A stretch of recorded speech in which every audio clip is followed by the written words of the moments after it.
Kung titinan nyo mabuti mga parts, itong Inuyakino Wild Park, gumaganda na siya compared dati, hindi siya masyadong ganun kaganda. Alam niyo ba na during the time ng nag-aral pa ako ng photography sa FPPF, Federation of Photographers Foundation, something like that, dito ako nanalo ng photography contest, first place. Ako yung overall champion sa grupo namin, which is nakakatuwa. Maganda dito mga parts kung pupunta ka Monday to Friday kasi wala masyadong tao. So may mga mini zoo to dito, yun ang pupuntahan natin.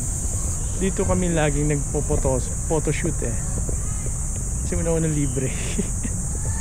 Libre lang naman mag-photoshoot dito. In fact pwede ka na mag-hire ng meron nang nakapwesto dyan na hairstylist nakakatawa na. Sana may makita pa tayong eagle dito. Let's see kung nandito pa yung eagle. Marami to dati kaso pakunti na lang. Iba kasi namatay na siguro yung mga ibon. Ganito, babala, huwag dumikit sa kulungan upang dagit ng ibon ng maiwasan.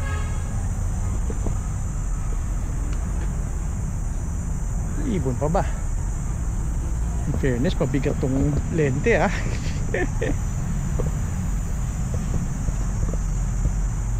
Andan pa ba siya? Ay, there you go. Hi! Hi! There you go. There's the eagle.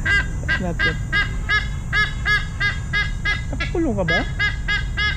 Nasa loob ka lang. Hi! Hi, Pogi! Hi! Nandyan siya. Nakatago pala siya.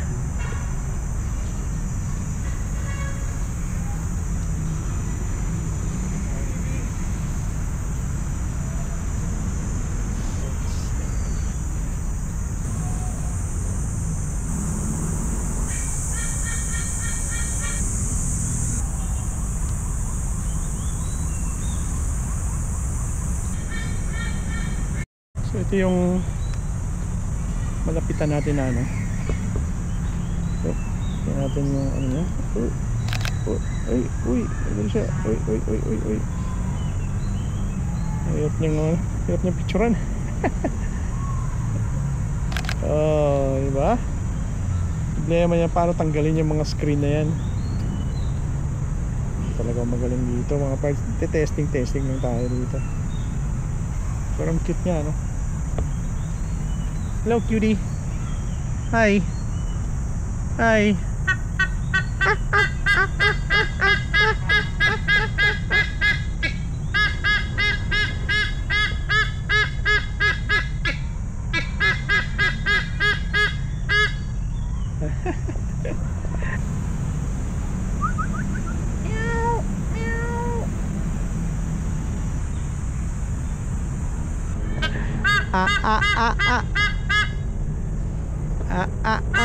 Okay.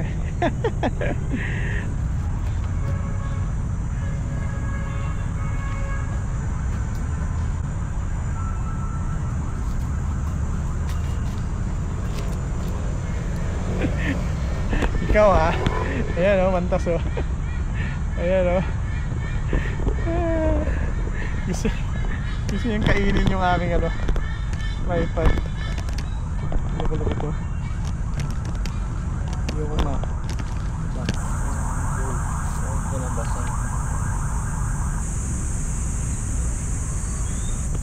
hirap pala maging bird photographer.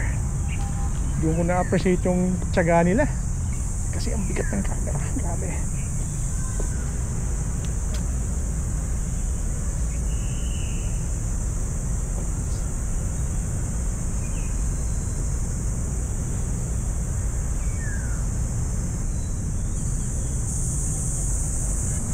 Sa totoo lang, ang bigat ng camera. Ay naku, anong klaseng eagle to? Saan siya? Oh, there you go. Meron pala dun sa kabila.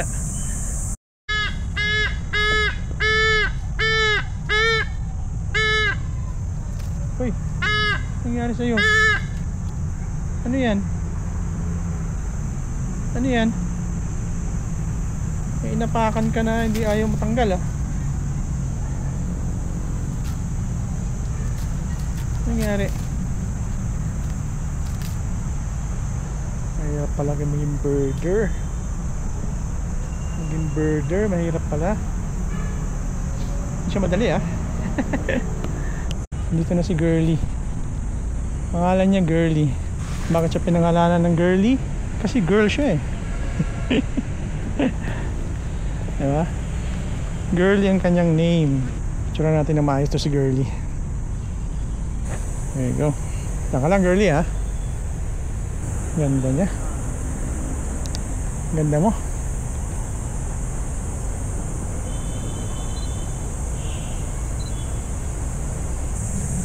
Meet Girly, our resident Philippine eagle. So, captured in 1982 in Bukidnon. Turned over sa DNR. Stuck. Meron siyang asawa dati, pero namatay.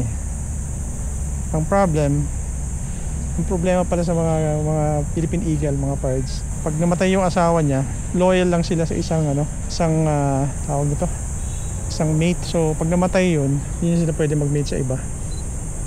Ganun pala ang Philippine eagle. Nakakaiba din.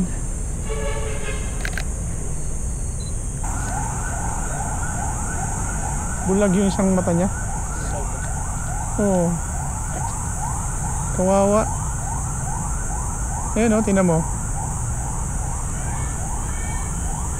Ayan o. Tingnan mo siya. Tingnan mo isang bata niya. Puti. No? May katarata. Oo, meron na siya. Kasi matanda na to eh. Kawawa naman. Hindi, matagal na yung nakakulong eh. Siguro hindi na pinakawalan. Kailangan na natin tanggalin sarili natin dito. Nakakaawa yung eagle natin. Bulag na yung isang mata. May katarata siya. Pag yung mga couple ko or debutant, tapos walang budget sa isang venue for a photo shoot, dito kami nagpupunta. Punta namin tong lugar na to. Enjoy naman kahit paano. Bigat ng lens, grabe. Ito pala maging birds photographer. O birdie. Ninoy Aquino Wild Park. Nandito tayo ngayon. So kumukuha lang tayo ng mga pictures. Ayan. Minsan walang tubig to dito mga parts eh. Kaya pag nagpo-photoshoot kami dito, minsan nasa gitna kami. Yan, maraming tilapia dito. Pwede ka actually mag-fishing dito. Paalam ka lang. Wala yung mga migrating birds. Minsan maraming dito yung mga migrating birds eh, yung mga puti. Wala sila ngayon. Magmotor sana ako kanina, kaso hindi na tuloy, nainitan ako. Bigat ng lente, grabe. Kaya bilib ako sa mga bird photographer, bird and wildlife photographer. Ang tiyaga nila. Ikutin lang natin to, at least kahit paano nakapag-exercise tayo. Again, hindi man ako expert sa bird or sports photography, pero kailangan nyo may ganito. Tsaka yung hat ko kakaiba. So yun lang pinunta natin dito mga pards. Philippine eagle lang talaga. Tagal ko nang gustong picturean siya. Wala lang tayo yung right lens for her. Huwag kayong pumunta dito ng weekends, weekdays lang, kasi sobrang daming tao, lalo pag Sunday. Daming tao dito. Grabe, ganito palang birding. Hindi ko kaya.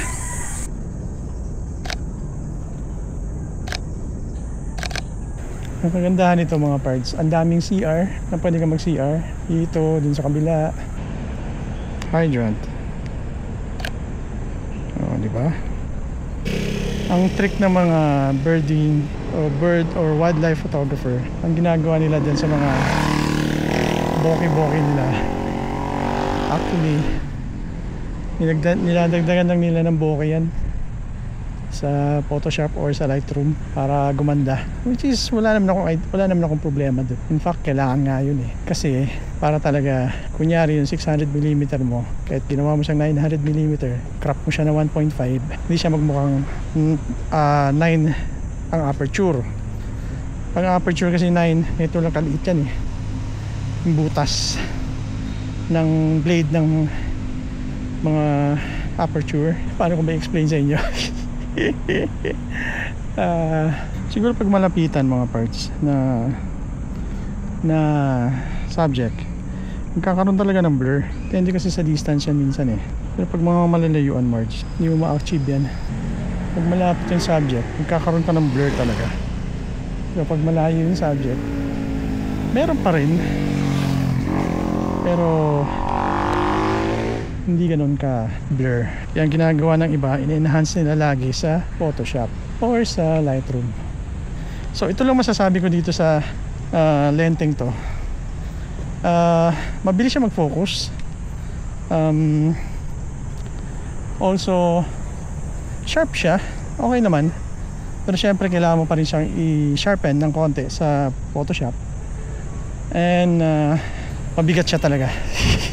Yun lang yung masasabi ko. So tinesting lang natin ngayon yung kung kaya ba nating mag wildlife photographer. Siguro pag naka-steady lang yung subject, pwede. Pero yung maglakad-lakad ka na kagaya ng ginagawa natin ngayon, mag-sports na lang ako. At least nakatambay lang yun sa isang area. So yun lang naman talaga ang purpose natin dito, na kaya tayo bumili nito mga parts for sports photography. So yan ang gusto kong pasukin. So pupunta tayo sa mga schools, tingin tayo ng mga soccer, picture tayo ng mga ganon, hanggang sa ma-recognize tayo na isa kang ganap na sports photographer.